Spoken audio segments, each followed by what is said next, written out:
Welcome to the Innovators and Investors Podcast. I'm Kristian Marquez, founder and CEO of Finstrat Management.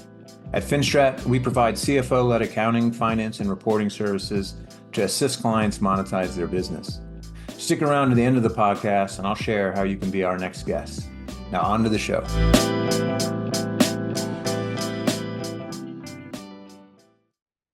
Hello, and welcome to another episode of the Innovators and Investors Podcast. I'm your host, Kristian Marquez, founder and CEO of Finstrat Management. Really excited because with us today we have Jim Curry. Jim is the co-founder and CEO of BuildGroup. Jim, welcome to the podcast. Thanks, Kristian. I'm really excited to be here. Likewise. All right, so why don't we start with BuildGroup? Would love to know the investment thesis and what you're focused on. Yeah, I started BuildGroup with my partner, Lanham, coming out of Rackspace almost 10 years ago. And, what we were trying to do at the time was take all the good things and bad things that we had learned by being operators that were in a venture-backed company and figure out how to do a better job or what we thought would be a better job. And also really leverage our strengths, right? We're operators. I don't think of myself as an investor. I still don't. And what I mean by that, I think investors are really good at optimizing the entry and the terms and the exit, but not necessarily great in between. I would say I'm the opposite. I'm really good in between, and entry and exit are probably not my ideal strengths. And so we wanted to make sure we were in a position to really leverage those strengths. So the basic thesis was we wanted to run a relatively concentrated portfolio where the partners would be able to actually engage in the companies to help, right? And when I say help, I don't mean just give them references to customers or other VCs, but I mean really dig in and help them deal with problems and work through that, which is really hard to do if you spend a substantial part of your time sourcing and building out the firm. Second thing we really want to do is bring a growth mindset, a long-term growth mindset to the companies we work with. And we did that by structuring this as a permanent fund. So the first fund we raised, $330 million. It's structured as a permanent fund, which essentially means we can hold investments for as long as they want to go. And it allows us to go in with the companies and help them focus on long-term value creation. My big belief, I'm a product background, my big belief is that whether you're intending to sell in 2 years or 20, you're best served by having a long-term plan and strategy, because that, even if you don't deliver on it, having the vision for it will help to create an excellent outcome for you if you end up wanting to sell the company. But I always want to make sure in our companies, you're going to have a mixture of folks. You'll have folks that are much more focused on the short-term growth, and those that are focused on long-term, we fit that long-term category.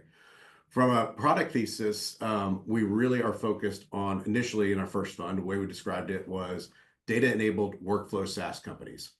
So if you go back to when we actually raised our first money in 2018, SaaS was something that investors have been doing for a really long time.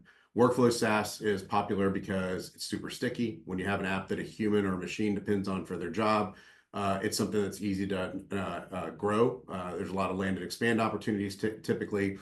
But what I was really fascinated with was the early days of data science. Folks were trying to figure out what to do with the data in these workflow apps. And many people were pursuing the strategy that Salesforce had, which is, how do I provide my data to other apps and build a network? And that is certainly an important way to think about using the data.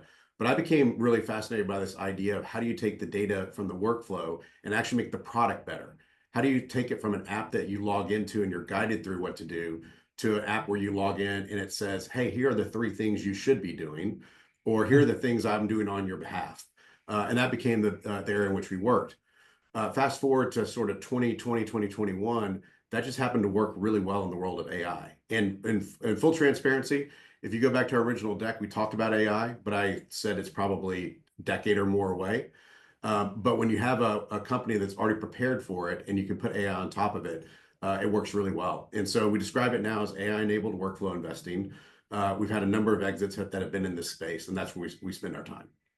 Great. A whole bunch of questions. Let's start with working with the founders. Curious whether or not you find that there's a reoccurring theme and assistance that you guys provide. Yeah, it's a great question. And I tell people, don't overthink this one too much, right? So in the end, as you know, when you're in running a business, you can be really myopic. Your head's down. You got to deal with the day-to-day. But one of the luxuries of being a VC, I shouldn't say luxury, as an ex-operator, this actually drives me crazy. I don't have to deal with the day-to-day. I have really long feedback cycles but I don't wake up at 6 a.m. in the morning, email box full, upset customers, data centers down, all that kind of stuff. It's a different world to be in. And I think one of the advantages, especially being an operator advisor from the outside, is I can help them take a step back and remember what they're trying to do. The number one thing that I think we do right that really helps companies is we help them define their strategy every year. And I tell them, don't have to do a lot of work on this. It can be a 1 to 5 page document, but write your strategy down. You should know exactly what you're trying to do. Why is that important? Well, you need to communicate with your management team what the strategy is, and you need to align on it. And you need to align your board around that. The second thing you need to do is create an operating plan from it. Well, you can't create an operating plan without a strategy, and you should make sure that everything in your operating plan matches your strategy. And then the next piece is the budget. Are you actually spending money to support the operating plan that supports the strategy? And then as the year goes along, you'll have people send you ideas. Board members, I'm notorious for this. You send all kinds of stuff. And Sure. what you want to have is kind of a core document that you look at and say, hey, is this fitting with the strategy or if it doesn't? And I know I've done a good job when I get a note back from, because I forward stuff along, and a CEO will say to me, hey, Jim, this is a really great idea. I'm attaching our strategy document. It doesn't appear to fit in there. Are you proposing a change to our strategy? Or do you think that this is not the right thing to do? So I think helping them stay with that focus is a really big thing, and do that. And also trying to get them at the stage we invest. So one thing I neglected to mention, we invest the early growth stage. So these are companies that are, call it 3 to 5 million ARR on the low end, 10 million on the high end. They're very immature in their processes. So part of the strategy to operating plan to budget is starting to help them figure out how to operationalize this, and really build it. And that's where we really excel. I think we're really good at helping them put kind of the scale in place to build a long-term business. Well, you read my mind. That was going to be one of my next questions. But you gave me another thought. So tangentially, I'd love to know your opinion, if you have one, on single founder or co-founders from a success perspective.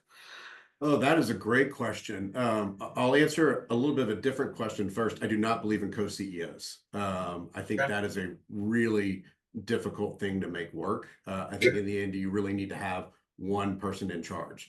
I do think there are lots of examples where co-founders work, and I think there's examples where they don't work. In general, what I've seen is when you have a technical co-founder and a more go-to-market oriented co-founder, those tend to work pretty well. When you have two of the same type, it can cause problems. So if you think about this, you have two engineers, or if you have two sort of go-to-market folks, their expertise is very similar. And unless they're perfectly aligned, you can get real gaps in place. But I'm also a big believer, like when it comes to what I do now, I believe that in general, having more people sharpen the sword is important. I think it's good to have ideas batted around. But in the end, when it comes to execution, you need to have an ability for one person to make the call. Fantastic. It makes good sense. You know, I've seen it both ways. I think your point about having complementary skill sets is invaluable. You know, especially too, I see a lot of questions around non-technical founders saying, "Hey, how do I bring this to life?" I was like, "Well, you know, other very successful companies out there who've answered the same question by bringing somebody on the cap table who's going to roll up their sleeves and put in some blood, sweat, and tears and bring something to life." So, great feedback and insight. I agree. You started touching on stage, and I know there's a big focus on data-enabled SaaS. Do you find though that you end up in certain verticals over some rather than others? Yeah, initially, I'll tell you kind of the fund one story. I looked for areas in which there was complexity in terms of the number of operators, and that by itself seemed to generate data. So think supply chain, manufacturers.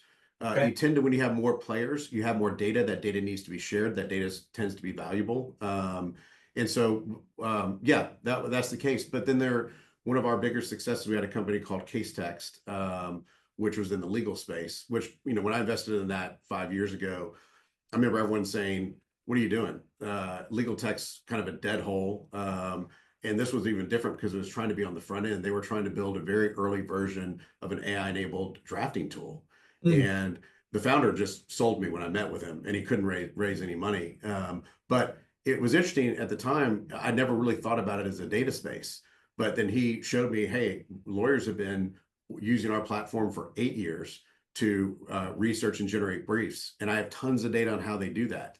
And now I'm going to go and optimize it. So I learned that kind of data is everywhere. I initially was looking for segments, but to me, honestly, the world of SaaS is full of opportunities in the space.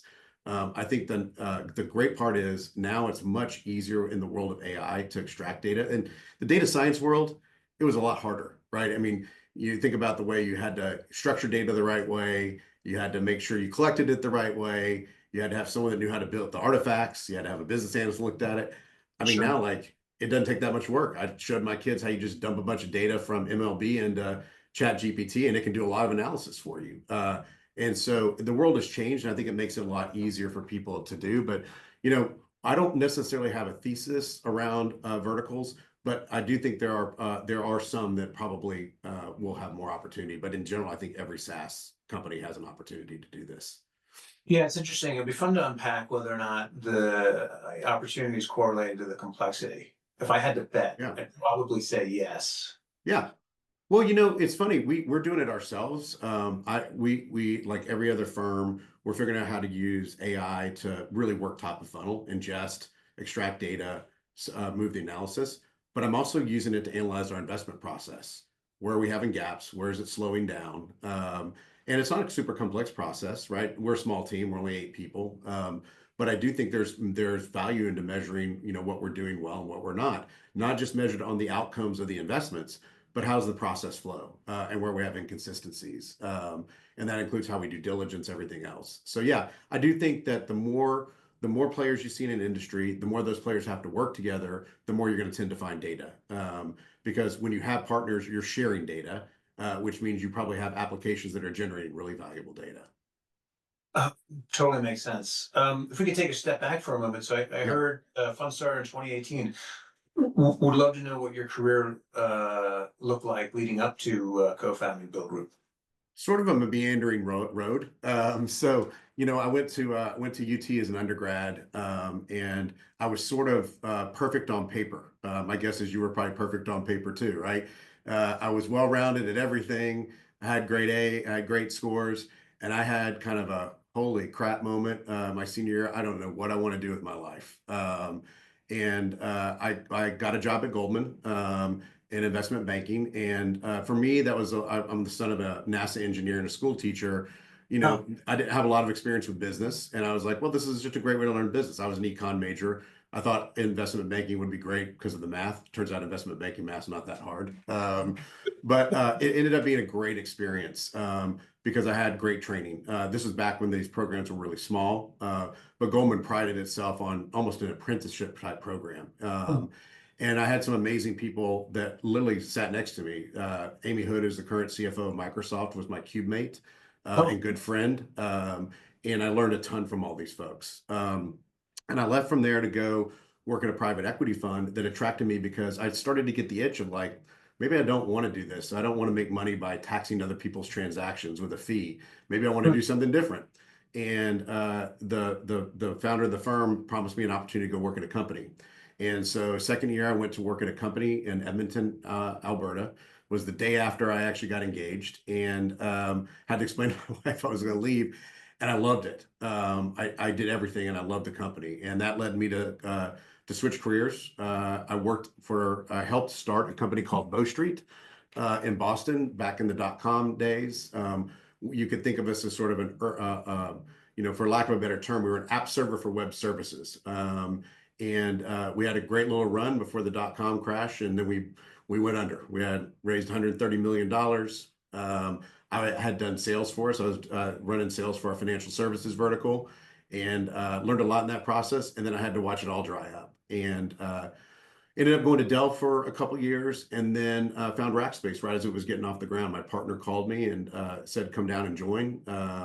And we went from there. And Rackspace was a fabulous ride. I don't know how much you know about the history of the company, but we were early player in the web hosting place. We transitioned to a cloud computing company, and we grew it to $2 billion in revenue, $10 billion market cap before it got sold to Apollo. I worked on a number of things there, in particular around the product area. And one of the things I did in the middle of that, which was a really kind of seminal experience for me, was I started and ran a project called OpenStack, which is an open source project, which now is called Open Infrastructure Project, and it's just merged with Linux. It is the most, in terms of code written, it's second most behind Linux. If you run a private cloud deployment today in the world, it's probably running on OpenStack.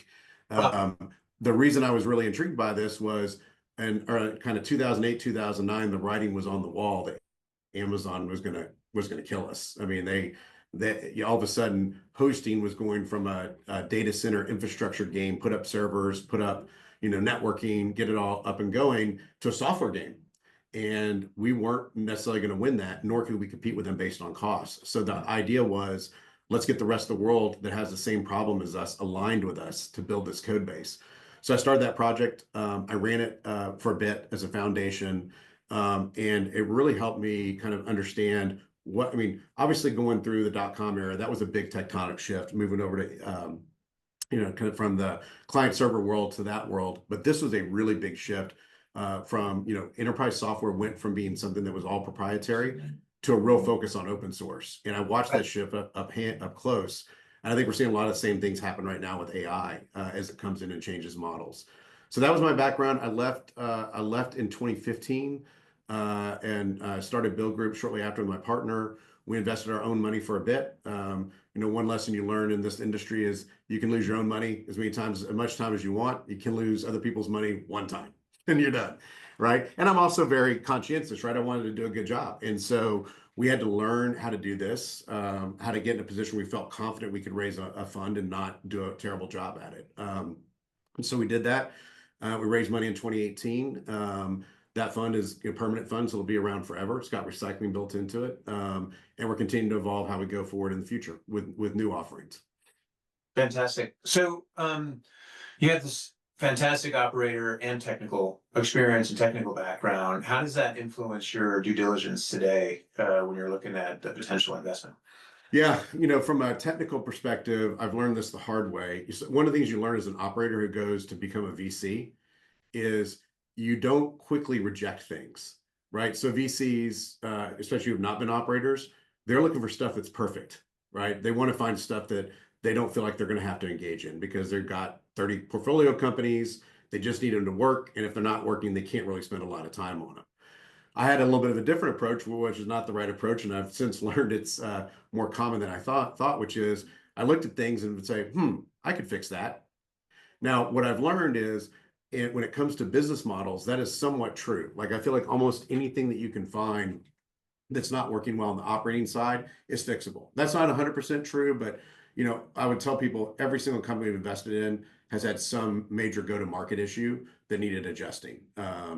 But what is really hard to fix is product. And what I won't do is get in a situation where a product is busted. And early on, because I am more product oriented, I was much more excited about the idea of dealing with products that might have some issues. Why is that? Well, you didn't have to pay as much for the company. I feel like I could fix it. Broken products are just really, I shouldn't say broken, suboptimized products is a better word. But that's one thing I've learned. The diligence side, is interesting. I think our diligence tends to be much more PE-like than VC-like.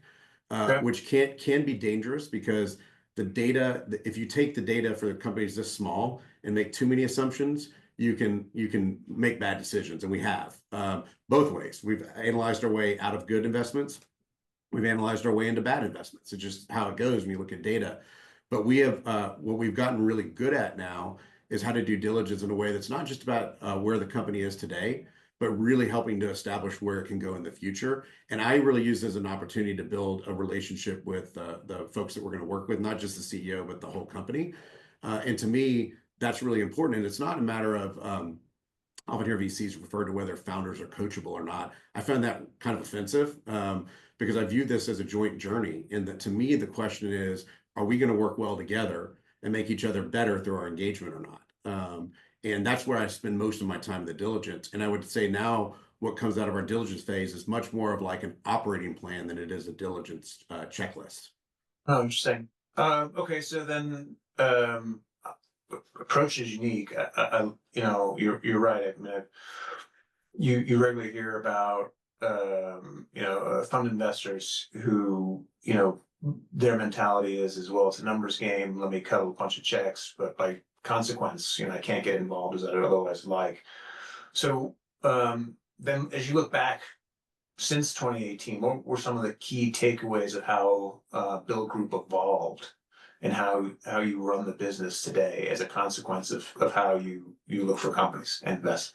Yeah, that's a great question because BuildGroup itself is a firm, right? And so we had to think about how we evolved this business, and we initially took a very company approach to it from the very beginning. So the way to think about it is a lot of other firms will hire staff and they're not really specialized. So if you think about investment staff, they find deals, source them, close them, serve on the board, et cetera. We specialized. And so I got a team to really work top of funnel. I got investment folks to work more mid funnel, analyze.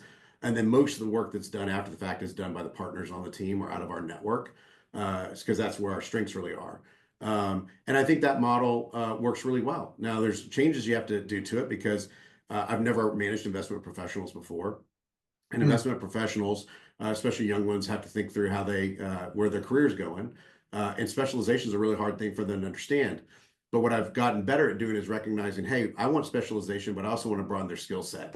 So I spend time trying to move them into different parts of the organization. If someone has got a background as an investment banker and really good at analysts, and they want to learn how to source deals, which to me is really a lot of selling, I move them over there. And I say, well, we're going to learn how to do sales now.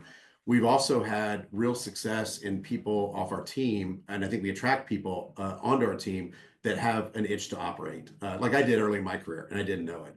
And so we've had 3 people spin out and go to portfolio companies to work. And I love that. I mean, to me, I celebrate that all day long. And so we've done that. I think when I look at our investment process, as I said, we've evolved now to something that looks more like an operating plan.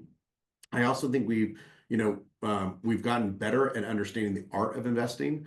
And what I mean by that is, if I were early on much more scientific in how I approach this, and it was sort of more black and white, I now recognize there's much more art to it in terms of the people, in terms of the opportunity and how to think about it.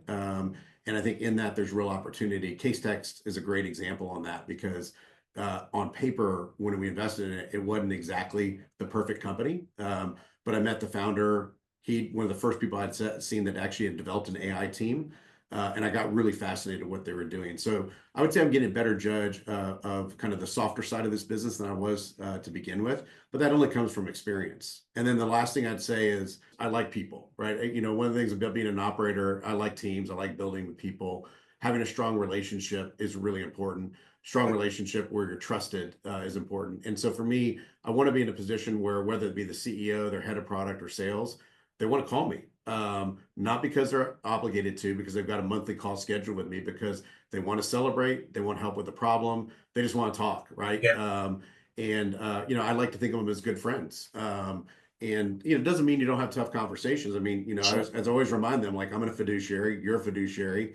In the end, the success of this company is more important than either one of us. And we got to work through it. But I enjoy business. I enjoy the people that do business.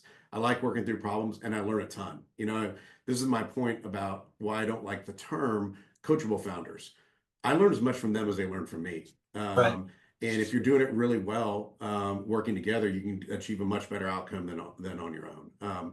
One other thing I'll say about our model that I think is unique and really resonates with founders is I don't know if you're familiar with the power law outcome of venture capital, which basically says, you have 1 or 2 portfolio companies that really account for all your returns.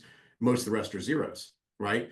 Think about that if you're a founder, right? Think of you also if you're one of those zeros. I mean, that's your career, that's your company, that's your money. And you don't want to be written off. And I don't think that way. As I tell founders, I go, my portfolio is concentrated enough. I don't want zero. I need something that works. And I actually care and I want this thing to be successful. So I think that alignment really does matter as well. It makes total sense. And I love what you said about, kind of developing a relation to the point where you can be personable. I tell you, it's underrated. Yeah. Especially given, how busy we can be. And, I think maybe sometimes founders could be intimidated by their investors, not always.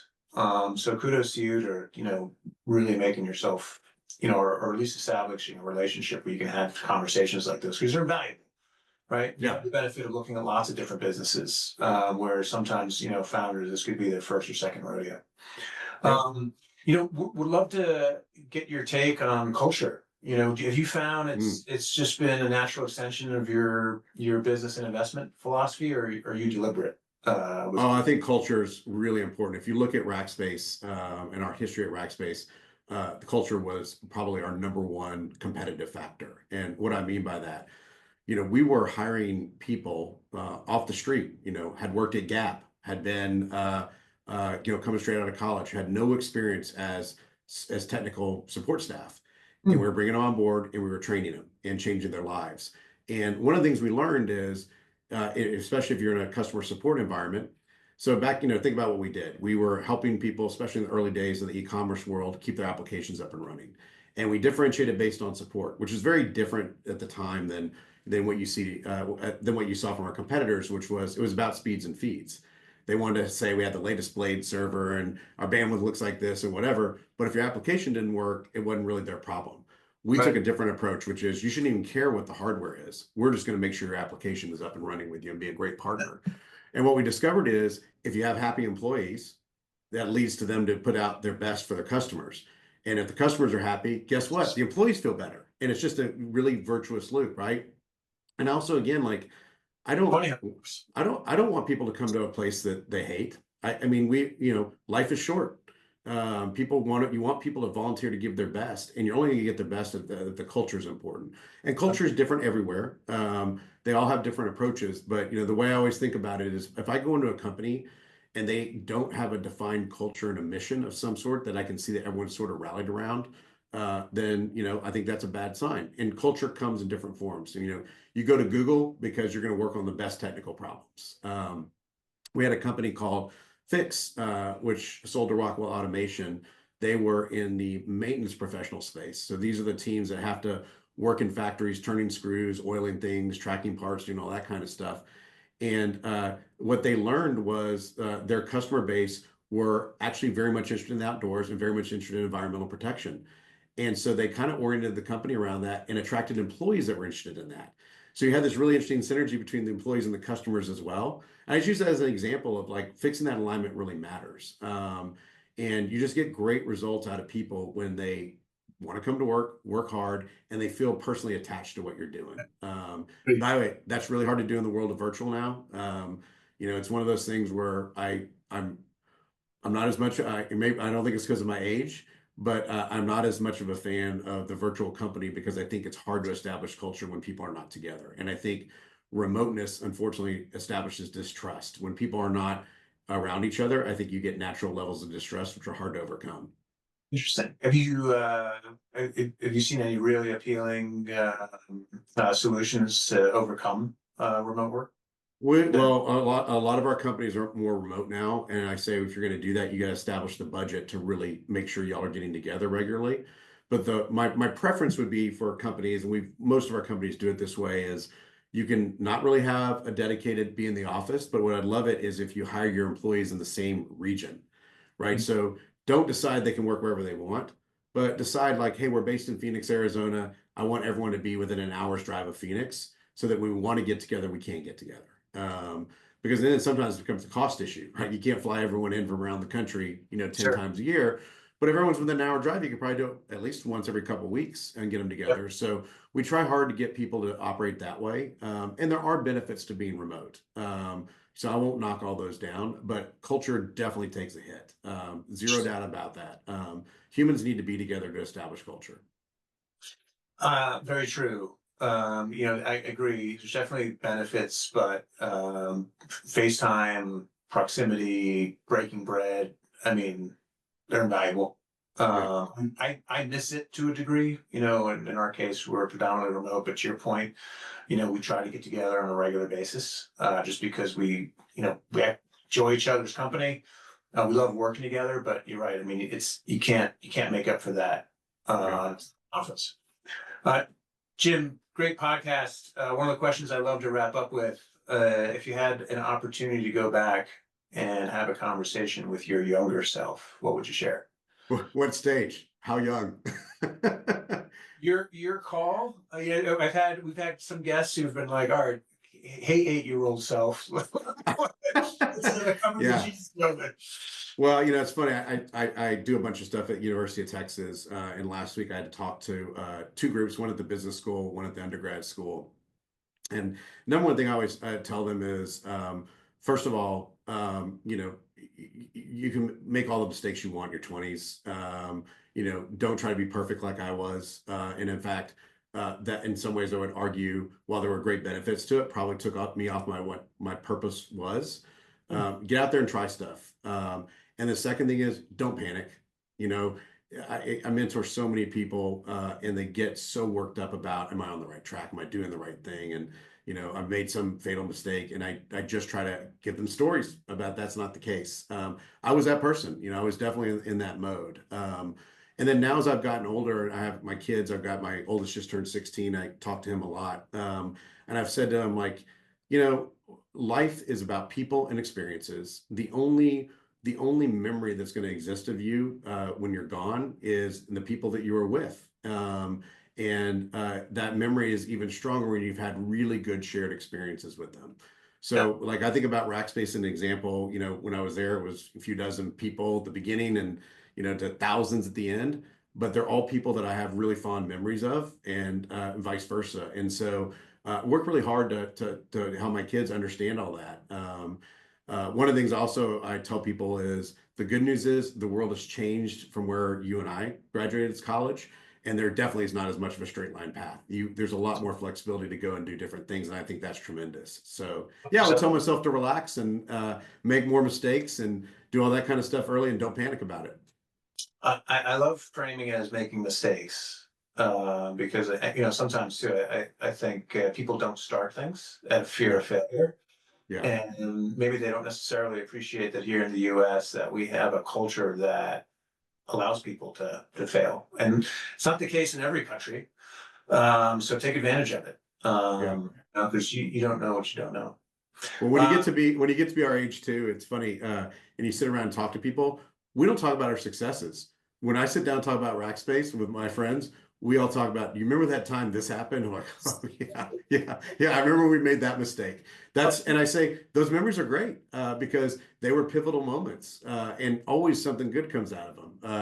And they're the things you laugh about. Of course you celebrate, but later in life, I found myself looking back on all the things I did wrong and think, wow, that was actually fun. Because I learned something. 100%. I heard someone give an analysis on this habit. I do the same thing, and they said it's a great indication that you're maturing, because you recognize that things didn't go as planned, and so it means you're evolving in the right direction.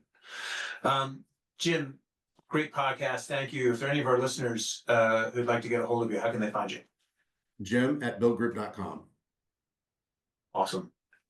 Jim Curry, co-founder and CEO of BuildGroup. Jim, thank you so much for being a guest on the podcast. Appreciate your time. Thanks, Kristian. This was fun. My pleasure. And again, I'm your host, Kristian Marquez, founder and CEO of FinStrat Management. This is another episode of the Innovators Investors Podcast. Thank you. Kristian Marquez here. Thank you so much for listening to the Innovators and Investors Podcast. If you're a successful founder or an investor who would like to be on the podcast, please visit podcast.finstratmgmt.com. If you know someone that would be a great guest, please tag them on social media to let them know about the show and include the hashtag Innovators and Investors. I'd love to see your posts and suggestions. We're regularly putting out new episodes and content. To make sure you catch each new episode, please subscribe to the Innovators and Investors Podcast. And your thumbs up, ratings, and reviews go a long way to help promote the show, and it means a lot to me and my team. Would you like to know more? Go to our website, finstratmgmt.com, or follow us on LinkedIn or on X. Our handle is @finstratmgmt. This is Kristian Marquez. Thank you for listening. Until next time.